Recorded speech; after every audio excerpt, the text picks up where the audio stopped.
பாளையங்கோட்டை சதக்கத்துல்லா அப்பா கல்லூரியில் உலக சகோதரத்துவ நாள் சிறப்பு நிகழ்ச்சி நடைபெற்றது. உலகளாவிய அளவில் சகோதரத்துவம், நற்பண்புகள் மற்றும் உயரிய மதிப்பீடுகளை அடிப்படையாக கொண்டு 18ஆம் நூற்றாண்டில் இங்கிலாந்தில் முறைப்படுத்தப்பட்ட உலகளாவிய விடுதலை கட்டுனர் லார்ட் சதர்ன் கிராஸ் எண் 46 திருநெல்வேலி கிளையின் சார்பில் சதக் அப்துல்லா கல்லூரி கலையரங்கத்தில் உலக சகோதரத்துவ நாள் சிறப்பு நிகழ்ச்சி நடைபெற்றது. மொசானிக் லாட்ஜ் அமைப்பின் வழிபாட்டு தலைவர் சிவசங்கர் வரவேற்று பேசினார். அமைப்பின் தலைவர் ரமணி தலைமை உரையாற்றி சிறப்பு விருந்தினரை அறிமுகம் செய்தார். கல்லூரி முதல்வர் முனைவர் சேமு அப்துல் காதர், துணை முதல்வர் முனைவர் ஜானட் ராணி ஆகியோர் அறிமுக உரையாற்றினர். இந்து சமயம் உணர்த்தும் சகோதரத்துவம் எனும் தலைப்பில் மாத்தித்தா இந்து கல்லூரி கல்வி சபையின் பொருளாளர் தலவாய் திருமலையப்பன், கிறித்தவம் உணர்த்தும் சகோதரத்துவம் எனும் தலைப்பில் ஆழ்வார்குறிச்சி குட் ஷெப்பர்ட் மெட்ரிக் மேல்நிலைப் பள்ளி முதல்வர் முனைவர் ஜோஸ்வின் விமலா, இஸ்லாம் உணர்த்தும் சகோதரத்துவம் எனும் தலைப்பில் தமிழ் முழக்க பேரவையின் செயலாளர் நசீர், உலக அமைதிக்கு இன்றைய தேவை உலக சகோதரத்துவம் எனும் தலைப்பில் சதக்கத்துல்லா அப்பா கல்லூரி மாணவர் நலன் வளர்ச்சித்துறை புலமுதன்மையர் முனைவர் மகாதேவன் ஆகியோர் உரையாற்றினர். சிறப்பு விருந்தினராக மனோன்மணியம் சுந்தரனார் பல்கலைக்கழக துணைவேந்தர் பேராசிரியர் டாக்டர் சந்திரசேகர் பங்கேற்று மதுரை திரவியம் தாயுமானவர் இந்து கல்லூரி, தூய சவேரியார் கல்லூரி, சதக்கத்துல்லா அப்பா கல்லூரி ஆகிய 3 கல்லூரிகளும் மொத்தம் ரூபாய் 45,000 கல்வி உதவித் தொகைக்கான காசோலைகளை லார்ட் சதர்ன் கிராஸ் எண் 46 திருநெல்வேலி கிளையின் சார்பில் வழங்கி உரையாற்றினார். சையது குழும தொழில் நிறுவனங்களின் தலைவரும் சதக்கத்துல்லா அப்பா கல்லூரி தாளாளருமான ஹாஜி தாயி சே பத்ஹூர் ரபானி சிறப்பு விருந்தினராக பங்கேற்று சிறப்புரையாற்றினார். நிறைவில் அமைப்பின் செயலாளர் SR கிருஷ்ணா நன்றி கூறினார். மேடை தளவாய் திருமலையப்பன், குழந்தைகள் நல மருத்துவர் டாக்டர் குமரகுரு, வள்ளியூர் மரியா கலை அறிவியல் கல்லூரி வணிக மேலாண்மை துறை உதவி பேராசிரியர் முனைவர் மகாலட்சுமி ஆகியோர் முன்னிலை வகித்தனர். ஆங்கிலத்துறை உதவி பேராசிரியர் முனைவர் யூனுஸ் அகமது நிகழ்ச்சியை தொகுத்து வழங்கினார். குழந்தைகள் நல மருத்துவர் குமரகுரு நன்றி கூறினார். So it is a great privilege for me and it is a great honor to introduce our Honorable Vice Chancellor of our Mananmaniyam Sundaranaar University before this August presence. Professor Dr. N. Chandrasekhar Sir is the present Vice Chancellor of Mananmaniyam Sundaranaar University. Despite this advancement, conflicts, intolerance, discrimination and social divisions continue to challenge us. The world needs not only technological intelligence but also emotional intelligence and moral wisdom. Universal brotherhood is not merely a philosophical concept, but it is a practical necessity. It calls upon us to cultivate empathy, understanding, and cooperation. It asks us to see beyond our differences, focus on our shared humanity. As educators, and students, we have a special responsibility. முதல்ல எனக்கு ரொம்ப மகிழ்ச்சியாக இருக்கின்றது. நான் 83, 86ஆம் ஆண்டு இதே கல்லூரியில் BSc chemistry படித்தேன்.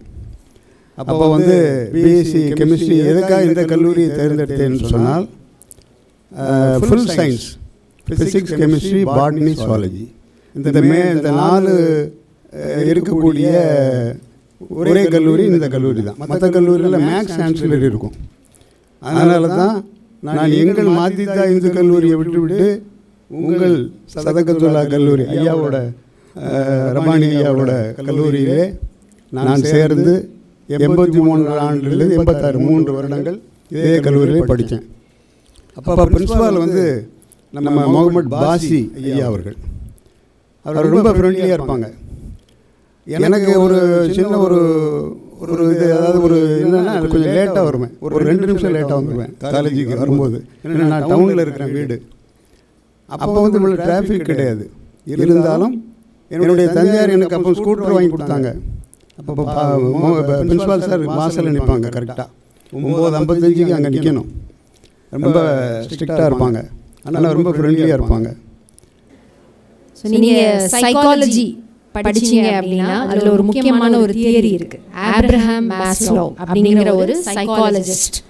இன்னைக்கு வரைக்கும் அந்த தியரி 100 வருஷங்களாக அந்த தியரி பல்வேறு விதமாக விவாதிக்கப்பட்டு வருகிறது. ஸோ அவர் ஒரு தியரியை கொடுத்தார். என்ன அப்படின்னா, எப்படி human behaviour is driven by the needs, ஒரு பிரமிட் மாதிரி. எப்படி ஹியூமன் பிஹேவியர் வந்து இந்த தேவைகளை பொறுத்து அவனுடைய பிஹேவியர் இயக்கப்படுகிறது. முதல்ல இயற்கையில் இருக்கக்கூடிய அந்த பேசிக் ஃபண்டமெண்டல் நீட்ஸ் அப்படின்னு சொல்லக்கூடிய உணவு, உடை, இல்லையா, அதுக்கு அடுத்து சேஃப்டி, செக்யூரிட்டி, ஒரு செக்யூராக இருக்கணும், சேஃபாக இருக்கணும். அதுதான் உடனே நம்ம என்ன பண்ணுறோம், ஒரு வீடு கட்டுறோம், ஒரு குடும்பத்தை அமைச்சுக்கொள்கிறோம். இந்த அமைப்பில் அழகாக சொன்னார்கள் 3 மேசன்ஸ். நான் கேட்டேன் அவங்களுடைய நண்பரிடம், மேசன் என்றால் மேசன்ட்ரி ஒர்க்கை செய்யக்கூடிய கொத்தனார், மேசன் என்று சொல்லக்கூடிய இந்த அமைப்பு தொழிலாளர்கள் என்று சொல்வதை விட கட்டுமானவர்கள், முதலாளி தொழிலாளி என்ற ஒரு நிலை வருமே என்று கேட்டேன். அது ஒரு மிகப்பெரிய ஸ்டோரி என்று சொல்லிவிட்டார்கள். ஆக ஒரு தொழில், ஒரு கட்டடத்தை உருவாக்குவதில் பல்வேறு சிரமங்கள் இருந்தால் அதை ஒரு வடிவமைத்து அதை செய்வது ஃப்ரீமேன்ஸ் என்று சொல்லக்கூடிய அந்த சிம்பலாக வைத்திருக்கிறார்கள். கால் கெடுக்க நடந்து வந்த பாதையை கழுத்து வலிக்க திரும்பி பார்க்கிறேன் என்று சொல்லுவார்கள். அந்த பாதை சாதாரண பாதை கிடையாது. இன்றைக்கு அவர்களுடைய வயதுக்கும் அவர்களுடைய அனுபவத்திற்கும் ஒரு 19-20 நிறுவனங்களினுடைய நிர்வாக இயக்குநராக அவர்கள் திகழ்ந்து கொண்டிருக்கிறார்கள். ஆனால் அவர்களுடைய கண்கள் எது என்று கேட்டால் சதகத்துல்லா அப்பா கல்லூரி தான். இந்த கல்லூரியினுடைய பொன்விழா மலர் என்கிற ஒரு மலரை இப்போது நாம் பரிசீலித்தோமே, இந்த மலரை உருவாக்குவதற்காக ஏறக்குறைய 3 ஆண்டுகள் அவர்கள் அரும்பாடுபட்டார்கள். தலைப்பு எல்லாம் கொடுத்து இப்படித்தான் வரணும். இன்னைக்கு ஐயா ரமணி ஐயா சொல்லும்போது சொன்னார்கள், 25 பக்கங்கள் சகோதரத்துவத்தை பற்றி அந்த புத்தகத்தில் இருக்குதுன்னு சொன்னாங்க. இந்த அமைதியும் நிலவ வேண்டும் என்றால் உலகத்திலே இருக்கின்ற அனைத்து கண்டங்களிலும் அமைதி நிலவ வேண்டும், சகோதரத்துவம் தலைக்க வேண்டும்.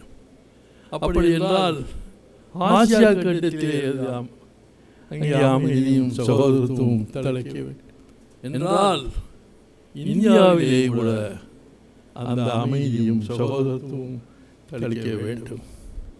இந்தியாவிலே என்றால் தமிழ்நாட்டிலும் கூட அந்த அமைதியும் சகோதரத்துவம் தலைக்க வேண்டும்.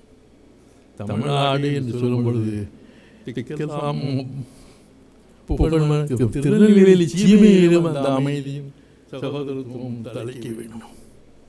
திருநெல்வேலியை சொன்னால் இந்த அறிவு கோட்டையாக இருக்கின்ற பாளையங்கோட்டையிலும் திறக்க வேண்டும். பாளையங்கோட்டை என்று சொன்னால் இங்கே வந்திருக்கிற அனைவருடைய உள்ளத்திலும் அந்த அமைதியும் சமாதானம் தலைக்க வேண்டும். அப்பொழுதுதான் உலகம் உயிர்விக்க வழிபிறக்கும்.